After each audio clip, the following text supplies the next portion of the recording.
Everyone welcome back to another episode of easy with Akash. आज हम लोग सेजल ग्लास का क्वार्टर 4 का रिजल्ट्स अपडेट समझेंगे। काफ़ी धुआंधार मस्त नंबर आया, मतलब 70% की 69-70% की रेवेन्यू ग्रोथ। भाई मज़ा आ गया। Pad growth almost 2x। तो दैट इज़ मतलब क्लियर कट शॉर्ट ऑफ मतलब एग्जांपल ऑफ ऑपरेटिंग लेवरेज। तो काफ़ी इंसाइटफुल मस्त वीडियो होगा, देखो इससे सीखो एंड पोर्टफोलियो को शेप करने में आपको हेल्प होगा। तो पूरा एंड तक समझो। पहले बिजनेस समझ लेते हैं, उसके बाद हम लोग नंबर्स में जाएंगे डिटेल्स में। तो सेजल glass as the name suggest, ये लोग ग्लास का काम करते हैं। ग्लास का काम मतलब समझ लो आप, इंडस्ट्रियल हो गया, आर्किटेक्चरल हो गया, बिल्डिंग्स का ग्लासेस जो भी होता है वो सब बनाते हैं। ग्लासेस के प्रोडक्ट्स बनाते हैं। एग्जैक्ट डिटेल्स ऑफ प्रोडक्ट्स में मैं नहीं जा रहा हूँ, बट आप समझ लो कि ये सब ग्लासेस बनाते हैं। ठीक है, ग्लासेस बना के बेचते हैं इंस्टीट्यूशंस को, B2B वगैरह जो भी है एंड कस्टमर्स को बेचते हैं। एंड ये लोग बता भी रहे थे कि ये लोग धीरे धीरे प्रीमियमाइजेशन का प्ले में भी जाएंगे, जो कि अभी तक गए नहीं है मेरे हिसाब से। कौन का लाएगा तो एक और पूछेंगे क्या अपडेट है। बुलेट प्रूफ ग्लासेस बनाने का बात कर रहे थे, तो थोड़ा सा प्रीमियम में बिकेगा राइट, क्योंकि अच्छा क्वालिटी ऑफ ग्लास है। तो ये सब ये लोग करेंगे बोल रहे थे। बट हाँ, that is on a different note, future का हम लोग देखेंगे। बट अभी ये लोग क्या करते हैं, ग्लास बनाते हैं बेचते हैं। अब रेवेन्यू स्प्लिट अगर समझे ज्योग्राफी वाइज, तो 70% रेवेन्यू इतना इनका आता है, समझ लो मिडिल ईस्ट वगैरह, गल्फ रीजन वगैरह से आता है। एंड 25-30% बोल लो अपना इंडिया से आता है। ठीक है, तो जो मिडिल ईस्ट वाला है, ऐसे नहीं है कि हम लोग इंडिया में बना के बेचते हैं। 70% वहीं पे जो फैक्ट्री है वहीं पे बनती है, वहीं पे ही मोस्टली यूज़ हो जाती है। मतलब समझ लो कि मैं इंडिया में बैठा हूँ, इंडिया में बना रहा हूँ, इंडिया में ही यूज़ कर ले रहा हूँ। बैंगलोर में बैठा हूँ, बैंगलोर में बना रहा हूँ, बैंगलोर में यूज़ कर ले रहा हूँ। तो वही वैसे ही वहाँ पे 70% जो रेवेन्यू आती है वो मिडिल ईस्ट में ही बनती है, वहीं पे ही फैक्ट्री है, वहीं पे यूज़ हो जाती है। कुछ एक आधा 5-10% आई थिंक एक्सपोर्ट होता है, बट जो कि बहुत ही कम, छोटा part of the overall revenue. इसके वजह से इसी को मैंने कवर भी किया था लास्ट, मतलब सेम चीज़ मैंने बताया था इससे पहले वाले वीडियो में, क्वार्टर 3 वाले वीडियो में, कुछ 4-5 हफ्ता पहले बताया था। तो मेरा पॉइंट ये था ना कि अगर वहीं पे बन रही है, वहीं पे यूज़ हो जा रही है, तो थोड़ा सा ट्रेड वॉर जो जियोपॉलिटिकल सिचुएशन है वो वहाँ से बच गया ना, वहीं पे बनी वहीं यूज़ हो जा रही है। तो मुझे ये लग रहा था कि एक्सपोर्ट वाला चीज़, स्टेट ऑफ हॉर्मस जो नौटंकी चल रही है, वो इससे शील्ड रहेगी एंड नंबर्स भी वही दिखा रहे हैं। पहला पॉइंट। एंड दूसरा पॉइंट, मुझे एक चीज़ फिर भी डाउट लग रहा था, लेट्स से अगर वहाँ डिसरप्शन हो गई है, वहाँ पे भी मिसाइल वगैरह गिरे हैं, अगर मैन्युफैक्चरिंग बंद हो गई तब मुझे दिक्कत लग रही थी। रॉ मटेरियल के प्राइसेस अगर बहुत ज़्यादा शॉर्ट अप हो गए एंड वो पास ऑन नहीं कर पा रहे हैं, तो मुझे एक दिक्कत लग रहा था। बट अभी मुझे ऐसा दिख नहीं रहा है। मेरे को लग रहा है कि अगर हो भी गए होंगे तो वो लोग पास ऑन कर दे रहे हैं। That is one thing. तो 70% ऑफ द रेवेन्यू क्लियर हो गया। 25-30% ऑफ द रेवेन्यू इंडिया से जो आता है, उन्होंने एक एक्विजिशन किया था कुछ मंथ्स पहले, आई थिंक लास्ट ईयर किया था। ठीक है, तो जो भी एक्विजिशन किया था उससे रेवेन्यू आ रहा है। ये लोग गाइडेंस भी दे रहे हैं कि गोइंग फॉरवर्ड 25-30% का, मोस्टली आई थिंक 25% कुछ ग्रोथ था, वो ला के देंगे नेक्स्ट फ्यू ईयर्स तक। ठीक है, तो ये चीज़ मुझे अच्छी लग रही है कि भाई ये लोग जो एक्विजिशन कर रहे हैं, नए नए प्लांट बैठा रहे हैं, जो भी कर रहे हैं, उससे वो लोग करके देंगे। ठीक है, तो ये एक चीज़ हो गया। एंड इंडिया में भी जो बनेगी इंडिया में यूज़ हो जाएगी। तो आप समझ लो, जो मिडिल ईस्ट में बन रही है वहाँ पे यूज़ हो जाएगी, जो इंडिया में बन रही है यहाँ पे यूज़ हो जा रही है। इससे जो एक्सपोर्ट वाला सीन है वो हट गया है। जियोपॉलिटिकल टेंशन वाला चीज़ जो मुझे डर लग रहा था वो हट गया। नंबर्स भी वही बता रहे हैं। अब थोड़ा नंबर्स पे आते हैं। नंबर्स देखोगे, इन्होंने किया 115 करोड़ का सेल रेवेन्यू किया। लास्ट ईयर किया था, कितना किया था, 68 करोड़ का किया था, which is 69% year over year growth.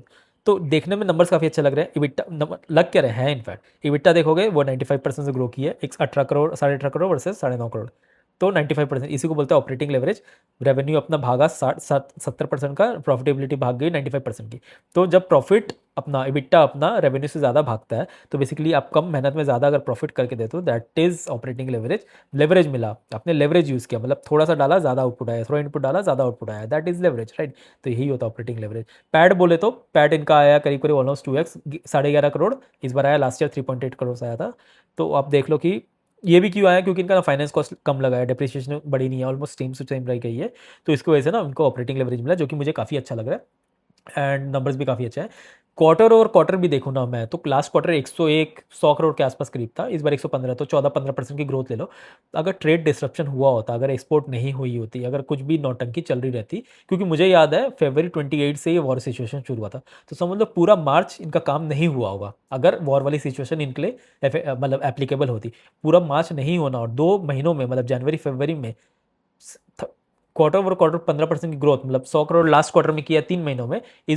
इस क्वार्टर में 2 महीनों में 115 करोड़ करना थोड़ा मुश्किल, टफ हो जाता, मतलब मेरे को सोचने में भी टफ लग रहा है कि ये कर पाएंगे कि नहीं। तो मेरे को वही लग रहा है कि मार्च में भी ना काम हुई है, यानी कि माल भी बिके हैं, ट्रेड डिसरप्शन नहीं हुआ है, और सिंस का एक्सपोर्ट नहीं था ज़्यादा, तो ये शील्डेड है कंपनी। तो यही टाइप की कंपनीज को आपको समझना पड़ता है। मार्केट काफ़ी स्मार्ट होता है, जैसे मैंने इसको ऑलरेडी कवर किया था, मैंने लास्ट वीडियो में भी यही बताया था कि भाई मेरे को लग रहा है कि ट्रेड से डिसरप्टेड नहीं होगा, नंबर्स भी वही शो करें।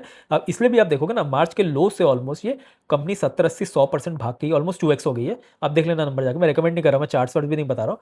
मैं बोलने का मतलब ये है कि मार्केट ऐसे ही सोचता है, मार्केट ये सब चीज़ को डिस्काउंट कर लेता है। स्मार्ट मनी जो होता है ना, स्मार्ट पीपल होता है। जैसे मैंने इसको ऑलरेडी लास्ट वीडियो में कवर किया था, सैडली मैंने इसको लिया नहीं क्योंकि मेरे को और भी कंपनीज देखने थे, थोड़ा सा एक बार श्योर हो जाना था ये चीज़ें सही है कि नहीं, मतलब ऐसे प्ले आउट कर रहे हैं कि नहीं। तो जब क्वार्टर ग्रोथ देख रहे हैं ना हम लोग 15% की, तो उससे क्लैरिटी मिल जाती है कि ट्रेड डिसेप्शन नहीं हुआ था। अगेन ये हम लोग को मैनेजमेंट और अच्छा से क्लियरिफाई कर देगा, बट मेरा ये कैलकुलेटेड बेट है कि ऐसे ही हुआ होगा, राइट। तो ऐसे ही हम लोग को कैलकुलेटेड बेट लेना पड़ता है, क्योंकि इन्वेस्टमेंट में क्या ना, कंपनी हम लोग रन नहीं कर रहे, कंपनी रन कर रही है सामने वाली। हम लोग सारे इन्फॉर्मेशन को लेके, अपना कॉमन सेंस लगा के, इतने सारी चीज़ों को पढ़ के एक बेट ले सकते हैं, एक व्यू ले सकते हैं कि ऐसे ही चीज़ें चलेगी। ऐसे ही 15-20 बेट लोगे तो आपके 4-5 बेट में आपके बहुत पैसे बन जाएंगे, राइट। तो यही मैं थीसिस को प्ले करता हूँ, यही मार्केट भी प्ले करती है। एंड नंबर्स भी धुआंधार आ गए, ऑपरेटिंग लेवरेज भी मिल रहा है, ईयर ओवर ईयर ग्रोथ भी ये लोग गाइडेंस दे रहे 25% की, पी अभी 30 की चल रही है। आगे जाके अगर पी मैं डिवाइड भी कर लूँ, मतलब 70% की ग्रोथ आई है लास्ट 2 क्वार्टर से, 60-70% की ग्रोथ आ रही है 2-3 क्वार्टर से। बट उसको मैं बेसलाइन ले लूँगा, मैनेजमेंट गाइडेंस कर रही है कि 25% का, तो मैं 25% 30% ले लूँगा, चलो। तो 30% भी ले लेता हूँ, तो 30 की पी पे 1/3 करूँगा तो करीब करीब 20-22 का पी आता है, करीब करीब लिख लो। तो 20-22 के पी में 25-30% का अगर कोई मनी मेकिंग मशीन मिले, कोई ऐसा स्टॉक मिले जो हर साल प्रॉफिट को 25-30% बढ़ा के दे दे, तो मैं उस कंपनी में तो इंटरेस्टेड रहता हूँ, मुझे काफ़ी अच्छे लगते हैं। बट अगेन मेरे पास अभी है नहीं, रिकमेंडेशन मत लो। मैं बोल रहा हूँ तो आपको लेना नहीं, आपको पढ़ना है। मैं आपको बेस बता रहा हूँ, इतना जैसे मैं आपको बेस ही बता रहा था कैसे आपको सोचना पड़ता है, कैसे आपको पढ़ना पड़ता है, उसके बाद अपना काम करना होता है मार्केट में। तो यही है पूरा जिस्ट कंपनी का। हाँ, एक दो चीज़ और है जब मैं बता दूं जो आपको शायद हेल्प हो जाए। तो इसका ना 70% की जो ग्रोथ है, आप इसका कॉक्स देखोगे, कॉक्स क्या होता है, कॉस्ट ऑफ गुड सोल्ड, मतलब जो भी अब सॉरी, कॉक्स होता है कॉस्ट ऑफ गुड समथिंग, जो भी होता है बेसिकली रॉ मटेरियल जो भी आप खरीद रहे हो, उसका रॉ मटेरियल का प्राइसेस वगैरह जो भी है उस वो भी 70% के आसपास ही बढ़ी है। एम्प्लॉय कॉस्ट भी उसी तरफ से बढ़ी है। तो बेसिकली बोलने का मतलब है ये जो भी ग्रोथ आई है ना, ये प्रीमियमाइजेशन के प्ले, या आपका बोल लो बहुत ज़्यादा महंगा बेच के उससे प्रॉफिट नहीं आई है। ये प्रॉफिट मतलब रेवेन्यू उससे ग्रोथ नहीं आई है। ये रेवेन्यू ग्रोथ मेरे हिसाब से मोस्टली वॉल्यूम ग्रोथ आई है। बेसिकली 60-70% वॉल्यूम ग्रोथ जो भी आई है, 69%, वो डिमांड उतनी थी, मतलब उतना खपत हुआ था, उतना ये माल बेच पाए थे। तो ये एक अच्छा चीज़ हो जाता है, क्योंकि अगर आप वॉल्यूम में माल बेच रहे हो अपना बिट्टा मेंटेन करके, प्रॉफिट को बढ़ा के जो भी, तो इससे एक ये एक चीज़ दर्शाता है, ये एक चीज़ डिपिक्ट करता है कि आपकी डिमांड है, आप बेच रहे हो अच्छे से, आपका मार्केट में वैल्यू है। तो ये चीज़ ना, मतलब कोई बताएगा नहीं आपको वीडियो में अच्छे से आगे। तो मैं वही बता रहा हूँ कि सब कुछ सेम इन लाइन 70% से बढ़ रही है। तो इससे एक समझ आता है ना, एक वॉल्यूम ग्रोथ आई है, मेरे हिसाब से तो वॉल्यूम ग्रोथ आई है। एंड वॉल्यूम ग्रोथ आ रही है तो मतलब आपके सामान के डिमांड है, मार्केट में डिमांड है। तो ये एक काइंड ऑफ अच्छा कंपनी हो जाता है रेडार में रखने के लिए। अगेन आप इसको स्टडी करो, कौन कॉल में देखते हैं क्या है, कौन कॉल आया नहीं है, कौन कॉल हो जाएगा। तो मैं उसको भी पढ़ के उसका भी एक अपना स्नैपशॉट मेरे को जो समझ आ रहा है वो बना के आपको दे दूंगा, राइट। तो अभी को इधर तक ही रखते हैं। आपको कुछ समझ नहीं आया, डाउट्स है तो आप पिंग करो, मैसेज करो, डीएम करो। कुछ कंसल्टेशन लेना है आपको, वन ऑन वन बात करना है, तो वो भी मैं आपको करवा दूंगा, मतलब आप मेरे साथ बात कर सकते हो। बट हाँ, उसके लिए मैं पैसे लगेंगे, मैं फ्री में नहीं करूँगा ऑब्वियसली, मेरा टाइम जाता है, मैं मेहनत करता हूँ, चीज़ों को समझाता हूँ, राइट। तो वही सब चीज़ें आप इसको देखो, पढ़ो, एंड उसके बाद अपना कॉल लो। रिकमेंडेशन बिल्कुल भी मत लेना, खुद से अपना मेहनत करके चीज़ों को करो, ठीक है। चलिए मिलते हैं नेक्स्ट वीडियो में।